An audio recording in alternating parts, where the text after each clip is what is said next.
that there need to be conversations, there needs to be training, there needs to be community connected with police. Police need to hear from community in ways they understand their fears, their concerns, and what we've gone through with police. The community can hear from police to understand their fears, their concerns, and how at the end of the day, all you're trying to do is help the community be better and help people to be safe. And I believe when we have these real conversations, then that's how we can move forward. But I believe if we don't have these conversations, then it allows us to have blind spots that computers can't get us by.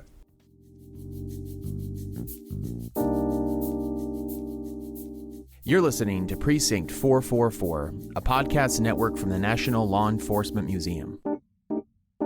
Today we're bringing you an episode from the Encore series, where we revisit past museum programs and conversations. Reverend Lee, what do you say to your parishioners? What do you say to the folks who come into your church for wraparound services?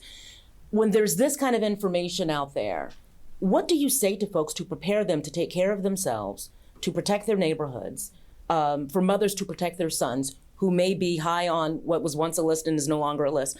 What do you say to folks to help them prepare for the onslaught of information that's available now to come into these communities? So I think it's not as much what I say, but it's bringing the chief out to say what does the police department say.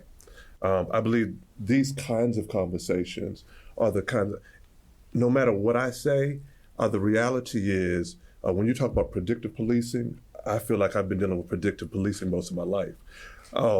It's been predictive. One variable, maybe two. Yeah, a couple of variables. But I mean, and so with that, then when you're talking about predictive policing and even these models, I think there is a need to sit down and have a conversation and hear what you're saying. Mm-hmm. I do think, though, and I jotted down a piece, I do think, though, that even in the predictive model with computers, that I do think we still have to have these conversations, not just with community, but with police officers hearing community, hearing concerns. So I was blessed, Professor Chris Marsh at the University of Maryland, Department of Sociology, with the Prince George's County Police Department again, they've done this implicit bias training, but they've utilized physiological, so they take them in and they go through this virtual reality piece and they got all these probes hooked up to them and they're able to show them their responses and how their responses may be different for different people in the same situation by their heart rate and by kind of how things play out. And that is important because then it helps the police officers say, you know what, I may have some implicit bias. I don't have necessarily overt bias, but deep down because of whatever, I may have some implicit bias. And it's good for the officer to understand that as the officer then goes out and it helps them be a better police officer, I believe. With this computer piece, I'm concerned about implicit bias as well. So I understand that the whole not list is, to help keep people from risk, and I get that. I'm concerned about the place-based stuff because if place-based says that cars are being stolen in this area at a higher level, look out for a car thief, and I happen to be walking by a car with a screwdriver. Now, I could be walking with a screwdriver for all kinds of reasons. But because the officer is thinking about car thefts, then whatever implicit bias they have connected to now computer kind of predictive bias, then that can cause me to have a situation that now, and I'm not saying this to say that we shouldn't use technology. I'm not. That's not what I'm saying. It's too late for that.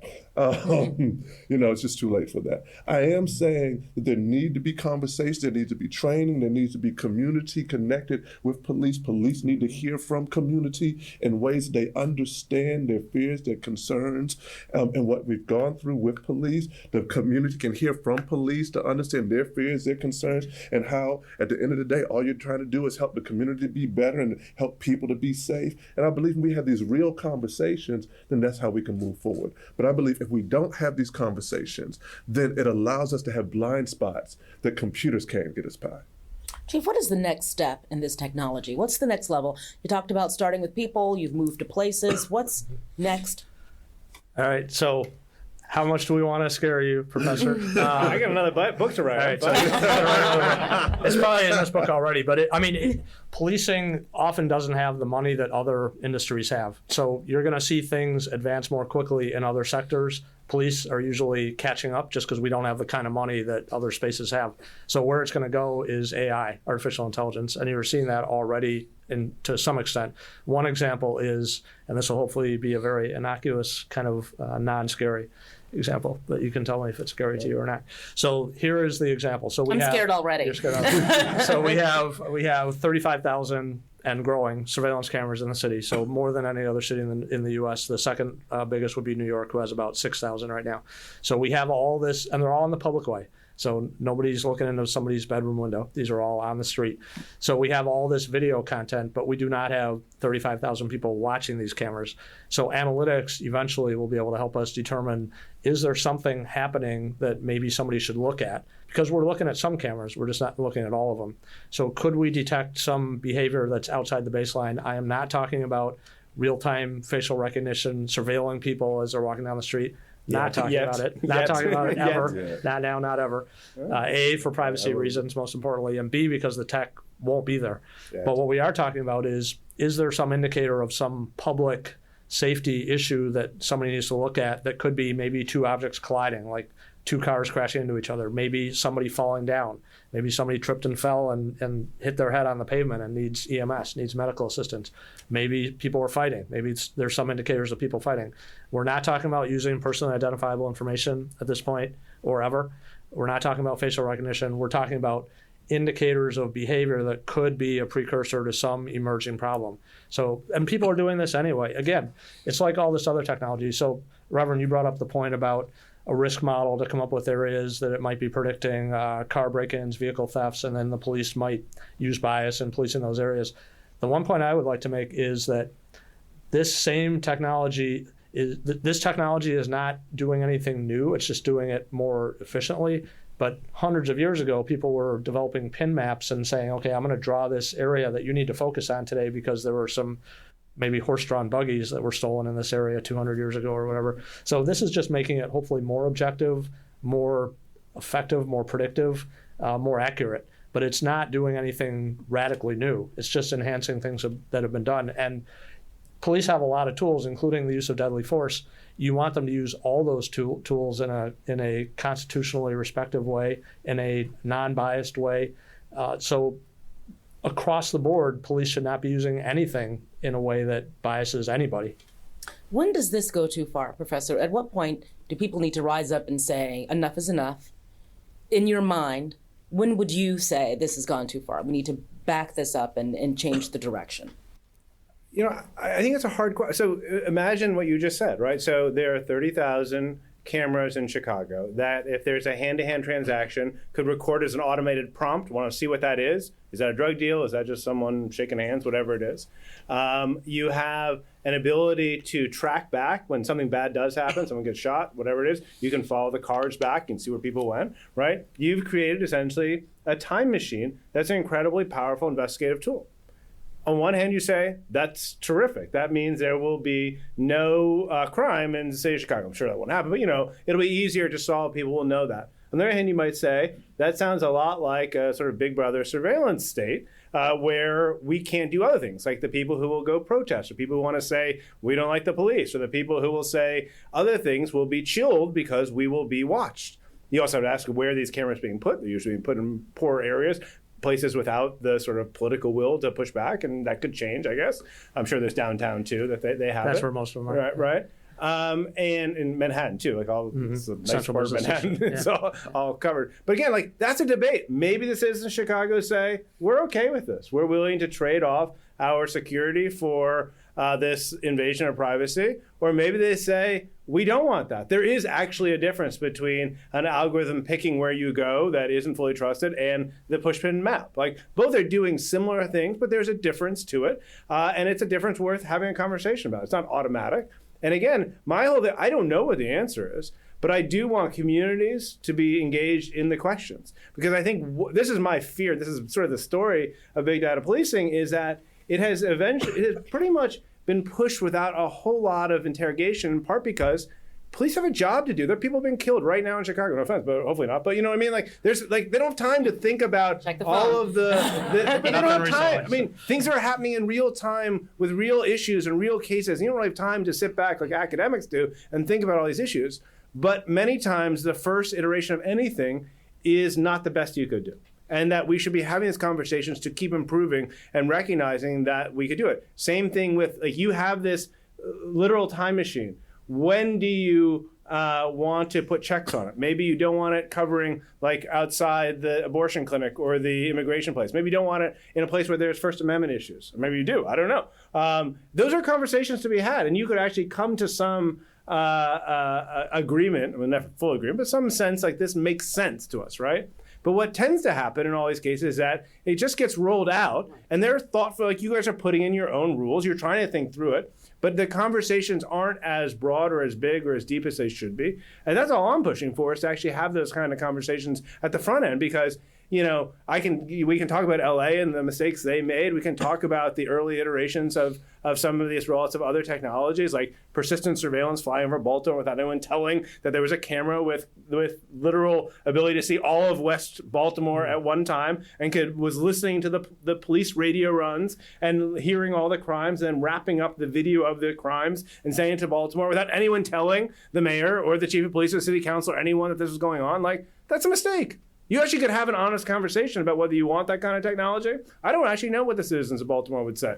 Maybe they'd be okay with it, maybe they won't. But it seems like that's up to them, and we should be having these conversations. So I'm not going to say there's too much too far. I'm saying there are lots of risks here. And in a world where you are literally identifying risks, let's identify the risks of the technology as much as the risks of the criminal actions and actors that are in the community. Has the computer ever gotten it wrong? Since you all have worked with this technology, have you had to make changes because the computer's got it wrong? I wouldn't say it's gotten it wrong per se, because it's basically just it's just creating areas of risk. So, but to your point, the technology is evolving, and I think it's great that we're having this dialogue, and I think it's something that we need to do more of. I think transparency is critical. We're a part of and empowered by the community. If the community told us, turn all this stuff off, we would have to turn it off. In Chicago, the community loves surveillance cameras. I've done talks in San Francisco and Seattle, and surveillance cameras are not even allowed on the public way in those two cities, and probably others that I don't know about. In Chicago, we cannot move a camera because there's literal outcry from the community saying, where is my camera? Literally, in 1 hour, if a camera goes down for temporary repair, within 1 hour, I'm getting a call from either the alderman, which is the local elected official, or the district commander, or a community leader who are very, very active. And they literally say, I want my camera back. Where is it? Okay, with that, we're going to open it up to some questions from the audience here. And we have mics that are making their way around the room. So we can include, if you have a question, please stand so they can see you and get that mic to you. Hi. Hi. Can you hear me at all? I think I heard you. Okay. Yeah. So I heard a lot of risk factors were things like a shooting or a robbery or something like that. Can predictive policing do anything for crimes that happen within people's homes, like sexual assault? Good question. Yeah. No, it's a great question. And in part, one of the dangers of focusing on the data you can see is you stop focusing on the data you can't see, right? So if this isn't that police are not doing those crimes or solving those crimes or caring about it, but it's a resource thing, right? If it's easier to find something that you can see, you measure what you can see, that's what happens, right? And so one of the realities is there's a whole chapter in the book called like no data, like where are the places that we can't see or we choose not to see, right? And domestic violence and sexual assault and certain kinds of trafficking cases are harder to see because they're not happening. In some ways, a lot of the original predictive policing focus on place-based was all about crimes that for many people are ordinarily reported. So one of the companies that started this thing out, the one that got its 2011 invention, was something called Predpol. And they started out with 3 crimes: burglaries, car thefts, and theft from auto, in part because those tend to be fairly well reported, because if you have insurance, you report it, right? And it's not so much like, was the police officer there to find an arrest for that? It was like, my car was stolen. Like, that's a data point, right? And that's not true with everyone, because certain communities don't have insurance, or certain communities so distrust the police, they won't call when their house is burglarized. But by and large, they thought, here's a set of crimes that we can focus on and we can care. But of course, the attraction was, let's bring that out beyond those 3 property crimes into shootings and gang crimes, right? And the problem as you get to is that if you lose focus, or if you become so myopic in your focus on the things you can see, you stop looking outside of it. And that's one of the dangers, right? This is the point that I think we really need to think about when I'm picturing these people on their smartphone. Like if you Google my name and something pops up, you assume that's correct. But that's based on the algorithms that we're creating to say that that is actually the most accurate thing, right? And that's what we're not interrogating. We're starting to interrogate in the consumer space that maybe Google has its own biases and it's pretty good. But if you ever use any of the other services, they're terrible. Like my computer defaults to Yahoo, and it is a worthless search engine. Right?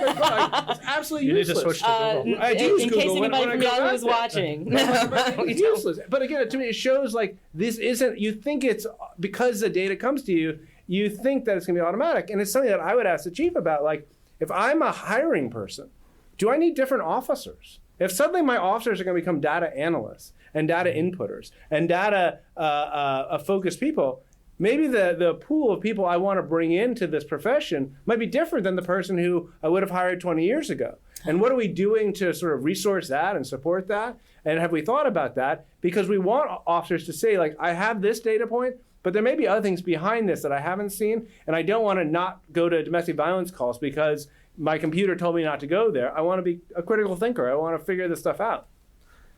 So one point to your question is that we do have some risk factors for households at risk for domestic violence, and just like the place-based risk tool, they are exactly what you think they would be. And there's an assessment form that gets filled out. It's automated, and that is if the victim opts in to have information shared with a social service provider, that information, only if they agree to opt in, can be used to help provide intervention services and to help identify people and households at risk for domestic violence. And it's things like previous incidents of DV, was a weapon used, there's a variety of risk factors, and they're pretty common sense things. And then to your point about officers, so the younger officers that we're hiring now, they expect that we have this kind of technology. So before we started this in 2017, the new officers that I would talk to would say, why don't we all have smartphones? Why aren't you using more analytics? Why don't? Because they're coming from that kind of background. So I think that's going to be an evolution. I would imagine that in domestic violence cases that and I always say the women, but I know it's not just the women, but the victims of these incidents who are participating in things like information on exactly what happened to them and where they lived and the rest of this would be women who don't have all of the resources that maybe some other women who could slip out of the situation would do without, folks necessarily knowing. There may be some people who would need additional assistance. And I would imagine that would tip the scales a bit to know where where the folks are who could be impacted by those kinds of crimes. And exactly to that point, the pilots that we're doing right now are in some of the areas that have a lot of poverty and don't always have the access to resources that other parts of the city sometimes have. NYPD also had an interesting pilot on domestic violence where there's unfortunately so many domestic violence incidents in New York that they couldn't have police go back and check the people who were victims. And so they came up with an algorithm to try to prioritize who they're going to do the checks on, right? And they actually did a coded thing, again, of some of the words that were used in the narratives and stuff to predict that we know that domestic violence escalates, and we know that certain people are more at risk, but we can't figure out who in the 600,000 incidents a year there we should go back to and check on the woman who was victimized. And so they created an algorithm to try to prioritize based on data. Now, it might not be accurate, it might not be perfect, but it was something to try to use a tool, a technical tool, to be able to prioritize resources, which is kind of what's going on in a lot of these cases. Was that a list? It wasn't. Okay, do we have another question from the audience? I'd like to thank the panelists, all of you, for being here. This is very informative, and I actually have two questions, if I might. One is to the professor. Does your information, in terms of either parts or pieces or in whole, ever get either subject to discovery motions or subpoenas? And my question to the chief is, in terms of resources, I think you're sitting on a double-edged sword, because once you get results, they say, well, you don't need any more resources, you're doing fine. And then the other edge of that sword is that you know that you need more resources. So how do you go about that dialogue, especially in something as big as Chicago? Or maybe that's not your particular venue. And just a comment to the Reverend, I'm sorry you had that experience. I mean, that's as bad as the cops coming up to you and saying, well, next time have the chicken delivered. That's what I'm going to say to you. Thank you. Let's start with the question about.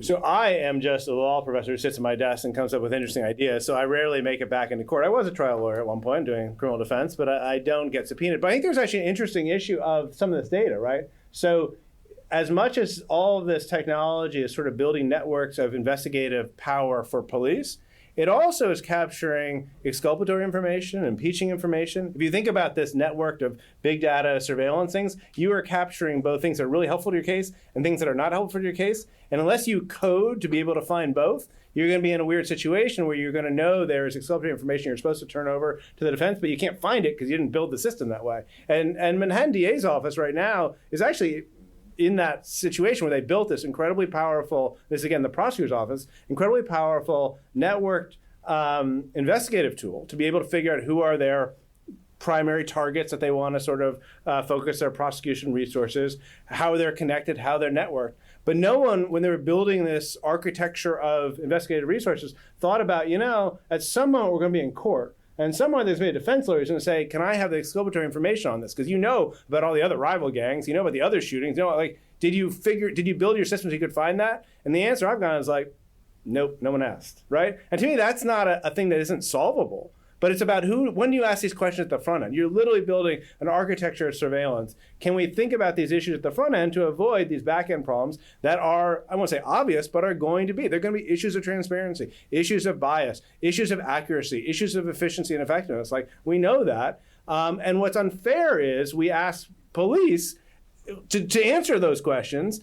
And we don't necessarily give them, you get grants to put the things in place, not necessarily to think about how you should do it and all the concerns, right? And we ask you to do both, and then we criticize you when you don't do it all. But that should be part of the conversation, right? To recognize all these are going to have downstream consequences, and have we thought through those risks? That's what this is about, is thinking through risk. Because we're talking about flawed human beings who are creating systems.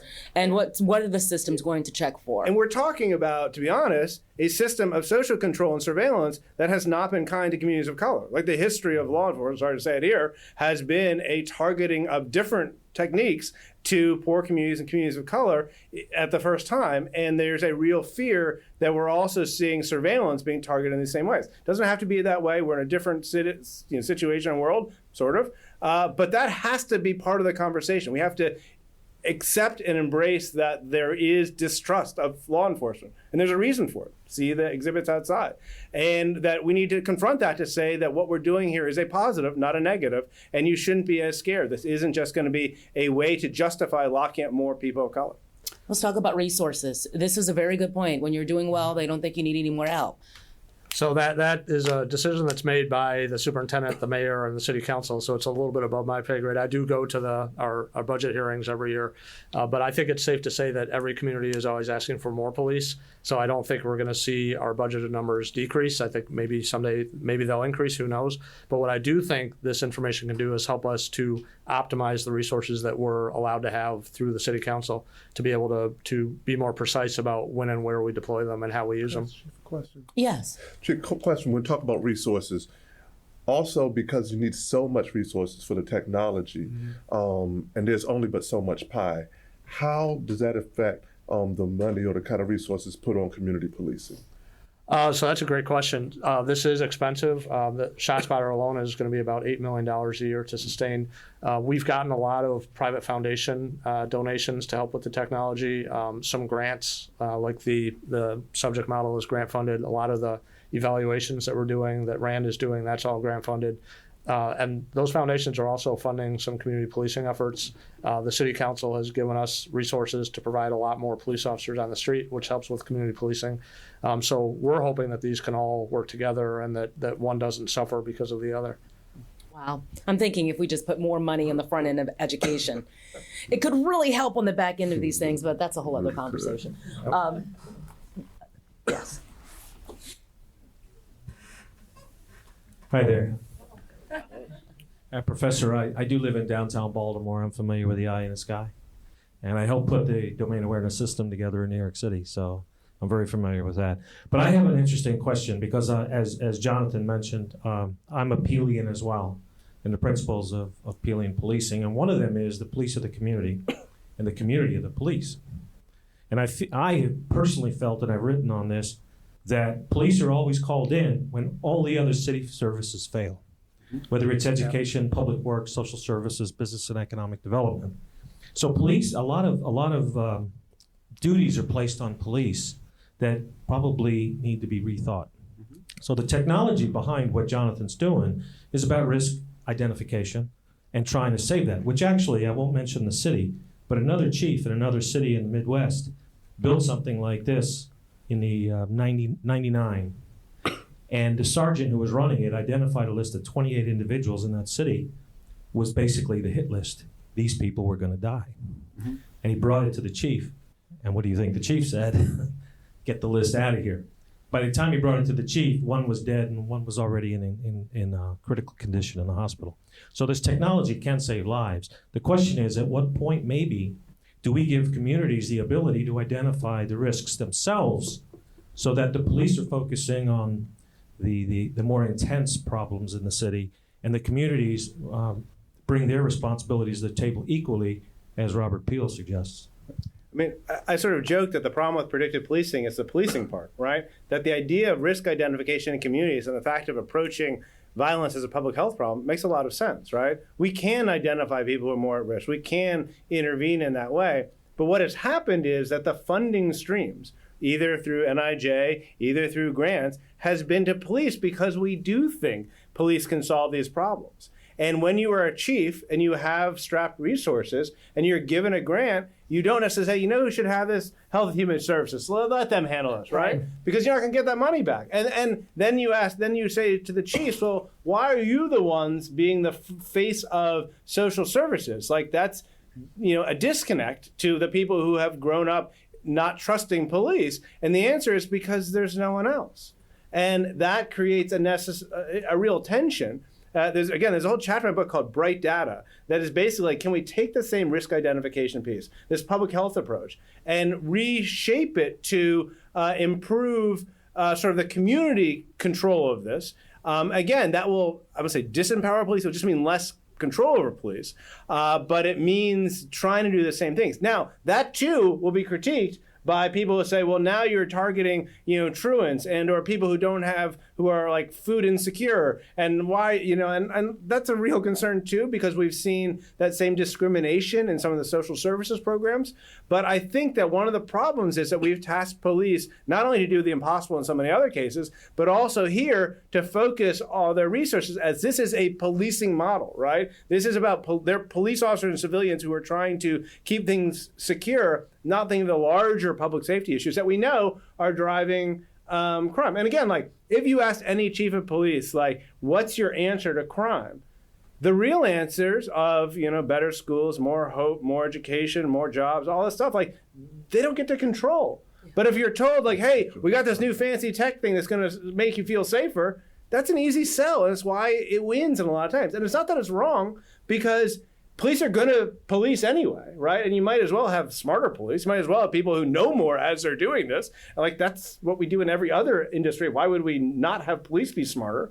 But we have to do it wisely. We have to think about that there are differences in this sort of public space, social safety space, or public safety space than in other places. But also, I think I talked about that around how Prince George's County was re-looking at how it shapes government.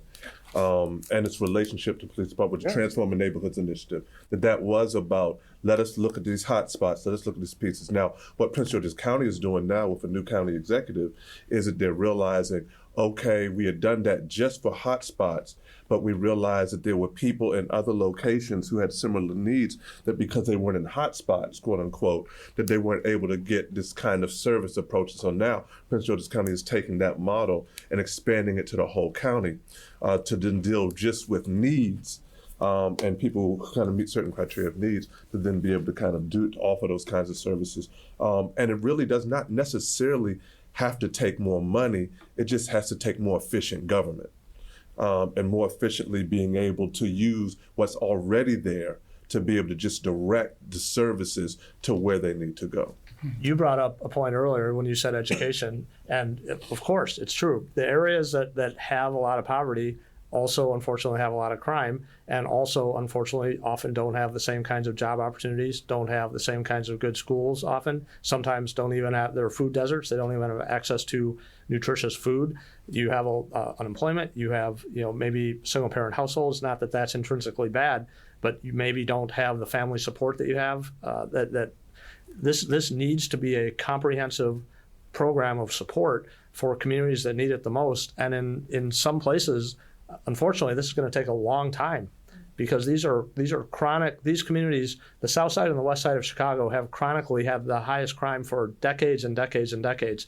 What's interesting, so the police are doing, to your point, we want to do what we can do. We want to be the best at what we can do. We think this technology is helping us do that. We know that it's having an impact. The 7th District, Inglewood, on the south side of Chicago, that accounted for a lot of the gun violence in the city, 7 and 11, 2 districts where we started this, accounted for 25% of the gun violence in Chicago in 2016. They were driving the violence up. They're now driving it down. So we know that just the police, just with these tools, working with the community, but we can do all this. Now imagine what you could do if you started addressing some of these deep-rooted problems and actually making some systemic change in some of these communities. Maybe you could have zero crime. And that's my question for you. Would it be the arresting that's making the difference, or would it be the wraparound services that are going along with the work? So we can show, in the University of Chicago, which is our partner in this effort, the crime lab there has done some research to show that our arrests are not going up. So it's not an enforcement activity that's making the difference. It's community policing. It's being in the right places. It's being proactive. It's intervening. It's doing things to try to reduce the chance that somebody's going to be victimized at all. And it's not an arrest model. It's not an enforcement model. And believe me, there are some bad cops, just like there are some bad doctors and there are some bad professors. You're not one of them, but there are some. We are the good cops are offended and disgusted by racist cops. I grew up in Chicago. I went to a high school that was 75% African American. My best friend and I went to a suburban shopping mall when we were in high school. We got stopped on the way back into the city by a suburban cop who took us out of the car, put us on the ground, put us back in the car and said, "You're not coming back into this suburb." I was personally offended and disgusted by that officer's conduct, and any good cop would be. Another question. I have a question. Yes. My question has to do with the data that's feeding this. And I understand, I think what you're doing is brilliant, and it makes a lot of sense. It's very logical. But to what extent do you use, are you moving towards using anything that's very real time? So it's historical data, right? With the exception of ShotSpotter, it's probably pretty darn close to real time. But are there any of the platforms that incorporate or layer in, for example, social media data? Social media is an area that the professor will confirm is fraught with privacy concerns. There was an ACLU California agreement with some of the social media content aggregators that essentially put one company that was a Chicago-based company out of business. So not that we would want to, but we cannot get some of that social media data, so that does not come into our platform. You could if you're creative, but we're not. Of course, we have some units that are doing, some pretty intense investigations that have subpoenas that are, using criminal predicate to get at, with court orders to get at social media data. And we're doing some open source, but that's not a key component of these strategic centers. But what is, to your point about using information in a real-time way. So certainly cameras are used in a real-time way. ShotSpotter is near instantaneous. Calls for service, so there are citizen tips that come into us. So part of what AI will be able to do in the future is help fuse these sources of information together to provide more actionable content to direct field resources and intervene. That is an interesting point, because how many crimes have we seen that if folks were paying more attention to what was going on the social media, could have been prevented? We had the Annapolis shootings here, where our journalists were unfortunately, the reality is, the dumb things that youth used to do in the real world, which they still are doing, they're also now on social media doing the same thing. And so if you are a wise detective, you're paying attention to YouTube and seeing who's hanging with whom. You are paying attention to the public Facebook and Twitter feeds because kids aren't too smart about keeping it quiet. And so there is this world of watching. And the question is, does that associational link create suspicion in any way? Are there checks of it? You have gang units whose job it is to figure out who's in a gang and who's doing what and who's shooting and who, right? And all of the clues are sort of available, right, in the sense of you wouldn't necessarily handicap them. But you have to be careful, right? Because a lot of times you just get you get sloppy, or you get marked as you were in a YouTube video with a guy we know is in a gang, so suddenly you're a part of it. And this is a problem with data. It's like data sort of, unless there are mechanisms to like cleanse it or make sure it's accurate, it just gets sloppy. And you can be connected to something that you might have been connected to, but not really in the same way. And suddenly someone 3 steps down the line gets information, say, oh, well, they're connected to this gang, so they must be this gang. And that's a problem because we haven't figured out the ways to take this overwhelming amount of information and be good about getting good data. Like other companies and other entities cleanse their data and they cure their data and they try to figure out when it's bad data because they don't want to be investing or buying the wrong products, because who wants to buy a whole bunch of the wrong products? And we just don't always have the resource, police don't have the resource to do it. And it's hard because it's a constantly evolving fire hose of information. But it has real impacts because you can get associated with something that you probably are not directly associated with, but you can get sort of tagged as part of the criminal activity. Interesting. Yes. So, Chief, you'd mentioned a couple times about resources and also about the police being slightly behind in terms of catching up to technology. And so my question is, you mentioned that there's people in the education field and also in the police field that are working on this technology. Has there ever been any thought given to opening this up to like general public help? For instance, like the federal government has a facet through challenge.gov where they can open up challenges to people to create technology that the government can then use. So as a way to open it up to the community to help, is it something that has ever been thought about to potentially do that, to open up this idea of creating a better predictive police data force, so to speak, through public help? I think that's a great idea. If you go to data.cityofchicago.org, you will find about 600 data sets that the city puts out there on tons of stuff. And one of the data sets is crime data in Chicago to a pretty granular level. Every crime that's reported, aggregated to the block level, but it's all there. We work with a lot of academics, and we point them to that data set, and we say, have at it and try to see what you can do with it. And some of them come back and say, hey, we've done this. Do you want to look at it? We look at it. We've also done a couple of hackathons, mostly with Chicago Public Schools. We have a STEM, science, technology, engineering, and math program, and we've had high school students come in and create some really innovative prototypes for us to look at. But opening it up on a more broad basis to the community, I think, is a great idea. Any more questions? So, I could probably speak loud enough. I'm curious, and it's probably directed kind of to Chief, but in terms of unintended consequences with place-based predictions, so you have resources being allocated to maybe a ward or a district, and then next thing you know, the crime's going down there, but the adjacent district or maybe jurisdictions outside the city are experiencing crime increases that may no longer in your data, but now these unintended consequences are happening. Are you keeping track of that? Or are you... We are, and right now the way that the resources are allocated by district don't really change based on the predictive models, at least not yet. I could see someday maybe that happening, but as you can imagine, it's a very, very sensitive public issue where the district I live in, for example, is along the lakefront. It's pretty low crime. And my alderman and district commander are always talking about ensuring that that district gets the resources it needs, but at the same time, balancing the needs of some of the busier districts, which are primarily south and west side.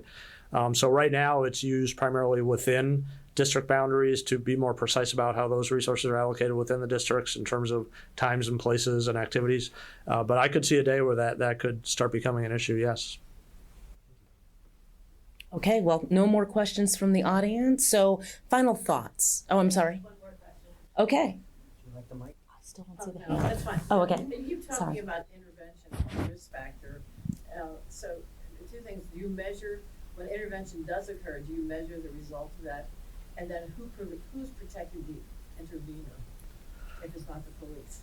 Good question. So on the evaluation side, RAND did an initial evaluation of our first version of the list, which was not real positive. So we invited them back, and people said, well, why are you inviting them back? They did a bad evaluation. Because we know they're going to be objective. So they're now evaluating the new model, and they're evaluating the SDSCs. So we're looking forward to some results. Hopefully they'll publish, and then it takes a while to peer review with some of these agencies. But hopefully within a year or less, we'll see some of their results. And then we do send police with the social service providers. It's not the police knocking on the door like they would be doing a search warrant. It's the social service provider there doing the primary interaction, but the police are there as for safety. All right, so let's have some final thoughts, starting with Reverend Lee, and we'll work our way down here. One, thank you for this conversation. Thank you to Law Enforcement Museum. This has been a great conversation. Chief, thank you for the work you do. Professor, thank you for your book. I will be buying it on Amazon very soon. Big data will know that you exist. I guess my final thoughts would be, I just want to reiterate the importance of community being part of the conversation on the front end. I just think that's very important, and I think it's important for two reasons. One, I think it can inform the police department, but I also think that it can help the community as the community grapples with trust issues from over the years. Because even though these things have been happening over the years, community has had challenges. And I thank you, sir, for sharing what you shared. A very interesting thing for me is, as you shared that, I thought about the fact that, the times I've had guns pointed at me have been by police and have been when I was an innocent citizen, like once about, so, and so that is what causes this stuff in many ways, when you're talking about place-based stuff, to scare me. But I have to acknowledge that's just a fear that comes with what it's meant to kind of grow up in the way I have. But I've been an innocent citizen in those kinds of spaces. I can picture what it means to be in a neighborhood that has been, shown to have crime, and then, kind of be innocent and still get caught up in the mix. And so I think that it's important for the police department to hear that from citizens, but I also think, and it was very helpful for me to hear your perspective in this, because it helped me, and even as I think about this stuff. And so that's my thought. Thank you, Chief. Well, I want to echo the Reverend's comments. Thanks to everybody for having us here, and to Target and the museum, and to all of you for coming. And I think the community is absolutely critical. I agree with you 100%. We've learned some lessons with the early version of the list. One is never to call it a list, but this is it's an evolution. We're going to continue to grow and improve, and the community is going to be critical to making that happen. And without the community support, we can't operate, we can't exist. So I think that the dialogues like this and transparency are critically important. Chicago is implementing a lot of improvements, a lot of changes. Some of them as a result of some things in the DOJ report that we didn't agree with, but that we are still working to correct. You're seeing huge investments in training, obviously technology, things like body-worn cameras, with 8,000 officers now equipped with body-worn cameras, and probably more to come. So I think it's an evolution, and it's something that we need the public support to be effective with. Professor. So, we're at the beginning of an important conversation in America, because what you saw and what you see in Chicago is going to come to every other city. It will happen, and it will happen in good ways and bad ways. And if we don't have these conversations now, I think we risk more bad ways than good ways. I think if we actually have these conversations, we can get ahead of these problems, because it's not rocket science. It might be complicated algorithms, but the actual underlying issues are things that we can measure and master. And I sort of frame this issue as like, all big data policing has like a black data problem, black in three ways, right? One is you have to confront race. You cannot deal with policing in America in most major cities without confronting race. And you have to recognize that some of this data is going to be encoded with racial bias, and you got to be able to overcome that. We can do that actually with data and algorithms. We actually do it all the time, but we have to be conscious that we need to do it. Part of blackness is the transparency issue, right? We are dealing with a system that is by and large not only not transparent, but even if you showed the algorithm, you showed the stuff, you still wouldn't understand it, right? And you have to deal with police who have had to be sued and demanded and complained to actually get some of this information out in a transparent way, which has only served, I think, to undermine the approach. When you are transparent, you explain it, it actually really isn't that scary.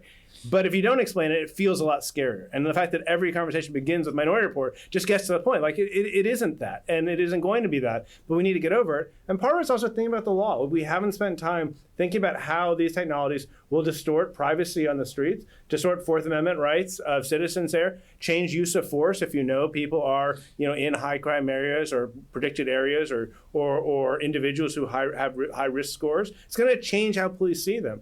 And these are all conversations and ideas that we could have, but we haven't been having. And I thank you all in the National Law Enforcement Museum to begin to have this conversation, because there are, 18,000 law enforcement agencies in America. There are lots of major cities where this conversation aren't having. And we really should be putting together to realize that we can get ahead of this problem if we put our heads together ahead of time. And that's what we need to do. So thank you for being part of that conversation and that dialogue. And thank you for excellent moderating. It's wonderful. Oh, thank you. And thank you all for being here. Thank you.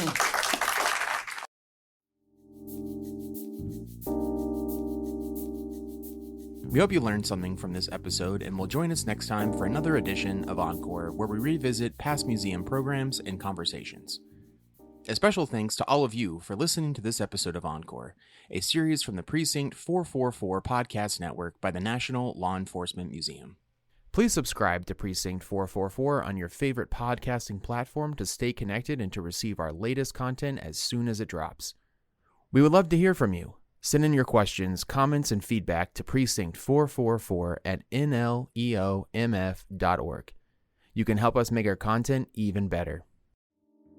The National Law Enforcement Museum is located at 444 East Street Northwest in Washington, D.C., and is dedicated to telling the story of American law enforcement.